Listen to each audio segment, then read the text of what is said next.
Saya ingin membaca sejarah ini. Kebetulan ada yang ngirim sejarah ini, monggo ya. Di tahun 1960, ini yang Suryani sudah saya kira cukup. Ini sejarah.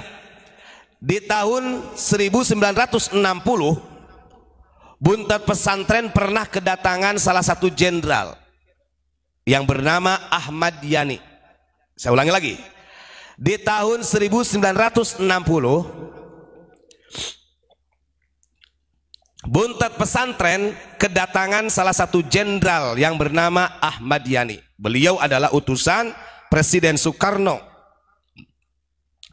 dan diterima langsung oleh Dewan Sesepuh, diantaranya Kiai Haji Mustamid Abbas, Kiai Haji Khawi, Kiai Haji Zaini, Kiai Haji Ahmad Zahid, dan lain-lain yang termasuk senior-senior mustasyar di NU.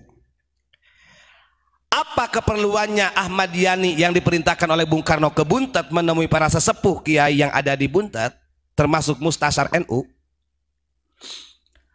Jenderal Ahmad Yani menyampaikan salam pertama kepada para sesepuh, para kiai yang ada di Buntet. Salam dari Bung Karno. Terus kemudian yang kedua, tujuannya beliau Ahmad Yani ini atau Jenderal Ahmad Yani diperintahkan untuk bertanya kepada para kiai sesepuh yang ada di Buntet oleh Bung Karno. Apa yang ditanyakan? Beliau diperintahkan untuk bertanya, apakah para habaib itu keturunan Nabi, para kiai? Nah, ditanyakan begitu. Nah, ketika Jenderal Ahmad Yani menanyakan kepada para sesepuh, apakah para habaib ini keturunan Nabi? Maka dijawablah oleh para kiai, bukan. Nasab mereka bahkan tidak tersambung. Ya, ini sudah terjadi nih, 1960. Lalu kemudian Jenderal Ahmad Yani mengutarakan tujuan Bung Karno. Nah, sebenarnya begini Pak Kiai, anggapannya begitu kata Jenderal Ahmad Yani. Kalau memang mereka bukan durian Nabi, kenapa harus dirawat di sini? Bung Karno punya tujuan untuk memulangkan seluruh para habaib ke negara asalnya Yaman. Nah, ini tahun 1960. Apa kebijakan Rahman Rahimnya ulama kita? Akhirnya para sesepuh, para kiai sampaikan kepada Bung Karno, walaupun mereka bukan dzurriyyah Rasul, tapi kita punya kewajiban secara ukhuwah basyariah. Orang Habib juga kan manusia, katanya begitu. Walaupun mereka didatangkan Belanda pada tahun 1840 sampai 1880. Tapi karena para kiai itu mempunyai jiwa basyariahnya, ukhuwah basyariah, maka para kiai sepakat memberikan jawaban kepada Bung Karno, janganlah sampai dipulangkan. Orang kita ini punya ideologi Pancasila, artinya yang melindungi semua bangsa dengan berbeda suku, bahasa dan lain sebagainya. Nah, kenapa saya ungkap sejarah ini 1960? Nah, ini jas merah kalau bahasa Abu Yamamah Gufron, biar tahu, biar mereka itu nggak kepedean gitu loh. Hal ini pernah terjadi di tahun 1960. Untung saja para ulama kita, para kiai kita balager cek Sunda teh mah. Ya, ulama NU khususnya karena di sini para mustasyar NU. Jadi balagerna kacida, ketiga kacida jasa balagerna orang-orang dieu mah. Ulama-ulama kita itu, oh janganlah Bung Karno, kasihan. Bagaimanapun juga mereka tetap khalaqnahum min turab.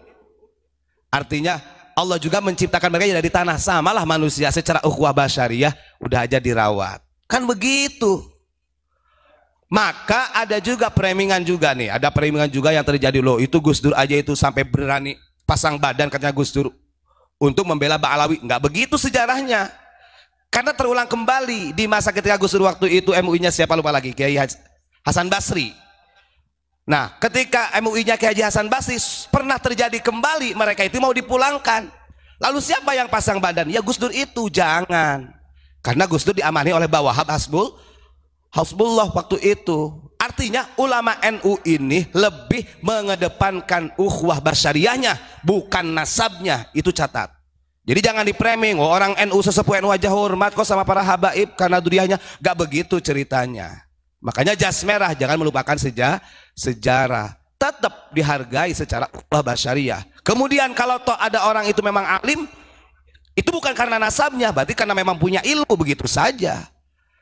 Itu ya. Jadi kejadian ini di tahun 1960 di Buntet Pesantren. Dan yang diutus oleh Bung Karno adalah Jenderal Ahmad Yani. Ini ada fotonya ini dalam buku sejarahnya. Tuh ada fotonya nih. Ya, monggo Pak Sakur di zoom Pak Sakur. Ini ketika Jenderal Ahmad Yani berkunjung ke pesantren Buntet ya, bertanya tentang para habaib ini duriyah Rasul apa bukan? Dijawab dan tegas bukan. Tapi tetaplah manusia, jangan dipulangkan Bung Karno. Ya karena Bung Karno ini mengikuti fatwa ulama ya, walaupun bagaimana presiden ini, karena tetap kalau secara struktur di hadapan Allah ulama tertinggi lah. Nurut, alhamdulillah sampai dini hari masih dihargai wabil khusus oleh warga Nahdiyin. Harusnya berterima kasih dengan warga Nahdiyin. Begitu, bukan mengacak-acak Nahdiyin.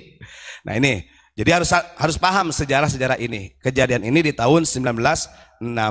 Baik, itu saja. Terima kasih. Assalamualaikum warahmatullahi wabarakatuh.